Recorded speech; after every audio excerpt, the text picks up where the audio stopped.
I'm Sylvia Earle. I'm an ocean person. I once lived in Los Angeles back in the 70s. Los Angeles is a city that at the time lived up to its reputation by planting plastic trees down a midsection of the highway. Some of the smart citizens of the city got out their axes and cut them down. So we have a problem, and we have to cut down the plastic. I am here to tell you that there are some good uses for plastic. I've dived 1,000 meters under the sea in a plastic bubble, a little submersible called Deep Rover. There are some good ways that we can use plastic, and that was one of them. It enabled me, among other things, to explore parts of the planet that people had never seen before. It enabled me to see the residue from our society that people hadn't seen in that situation before. I even found myself sometimes carefully sneaking up on what I thought was some really strange critter out there that turned out to be a disgusting piece of plastic 1,000 meters under the ocean. So plastics are not inherently bad. It truly is what we do with them, or what we don't do with them, that counts. I really want to thank you, Diane Cohen and Daniela Dimitrov-Rousseau, and the Plastics Pollution Coalition for getting us all together and aiming for solutions to the plastic pollution issue. The solution is really right here in this room. And to those of you who are tuning in from wherever it is you are, from Russia, from Bulgaria, from Israel, UK, Ghana, excuse me, did I say that? From the United Arab Emirates, from India, Uruguay, all over the United States, all over the planet. With humor, with hope, with art, and with ingenuity. Today we have heard the voices of people, seen the actions of people who care, of people, and that includes every one of you, who are making a difference. Last summer, I attended the 80th birthday party of Ed Wilson.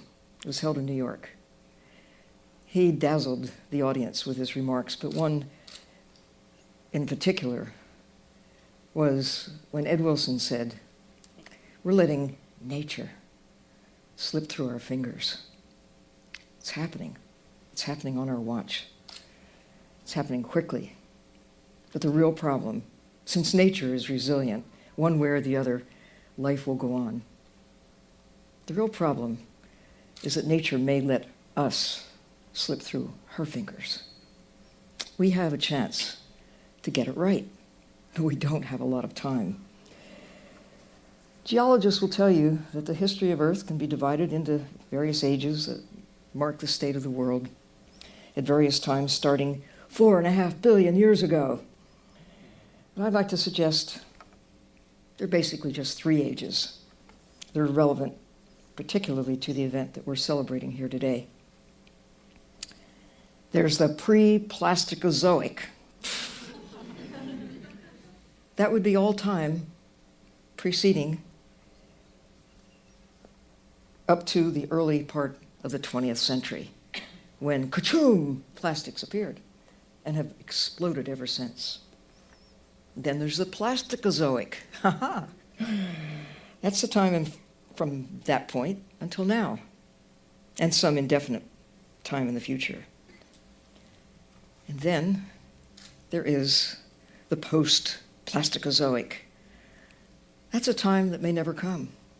It may never come, depending on how truly durable the synthetic materials that have pervaded the planet during and since the 20th century, just how durable they actually prove to be.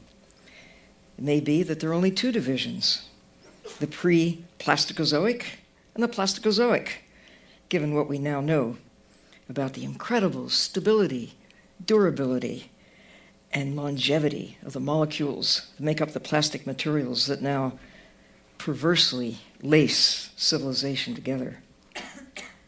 Just imagine a world without plastics. I can, because my grandparents, my parents, and even I came along before there were plastics, and there was life. People prospered. They did all the sorts of things that we still do in the absence of plastic. What a concept. Hard as it may seem to think of a time before the convenience of having water delivered in bottles that will bounce but not break, the convenience of having endocrine disruptors and various other toxins delivered with no special effort right to your lips in liquids in plastic containers. Those liquids already suffused with those wondrously active chemicals that do change your life, maybe your sex. Imagine, how is it possible for people to have survived when foods did not come in cans lined with plastic, or when cans and boxes and bananas and eggs and peanuts and coconuts and cereals and flour and candy bars and chewing gum and juice and jam and jelly and sugar and shirts and shoes were delivered without plastic? How is that possible? Do anybody remember that time? Am I the only one on the planet who still remembers that time? I can imagine such a time, because I was there. I probably won't live long enough to see my species kind of wise up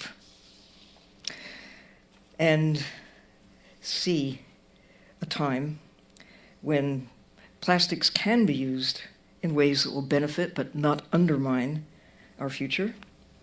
Maybe Charlotte Weir will come and see that time. Maybe my grandchildren will. We can certainly start the process, like right now. We can turn away from some of the really stupid things that we're doing to the land, the air, the ocean, to wildlife, and to ourselves through how we deal with the plastics that pervade our lives. With knowing comes caring, and with caring, there is, as Ed Begley assured us today, there's hope. There's plenty of reason for hope. Sincerely, I hope that I shall someday see a beach, a wave that's plastic-free, an ocean that in summer wears no nest of nets, no fishing snares of plastic, no synthetic stuff left behind, thrown or blown, or left to shine for those 1,000 years ahead to wonder, what were they thinking? Instead, all of us can decide right now to start today and not allow the person there within your skin to slide through life and not begin new ways to deal with plastics. Mirror, mirror in my hand. There it is. Whose job is it to clear the land, the sea, the beach, the shining sand, of heaps and piles of plastic and strings and straws, caps and cups, nets and lines, bags and wraps?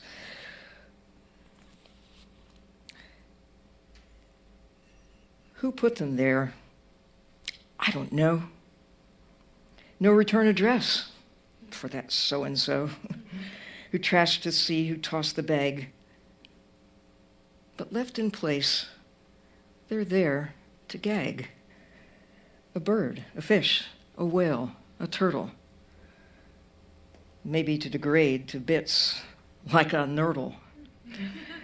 So, mirror, mirror in my hand, whose job is it to take a stand? I hope that we shall someday see a beach, a wave that's plastic-free. And hey, it's possible. And as the citizens of Crapola Island say, honestly, I don't see any downside to this.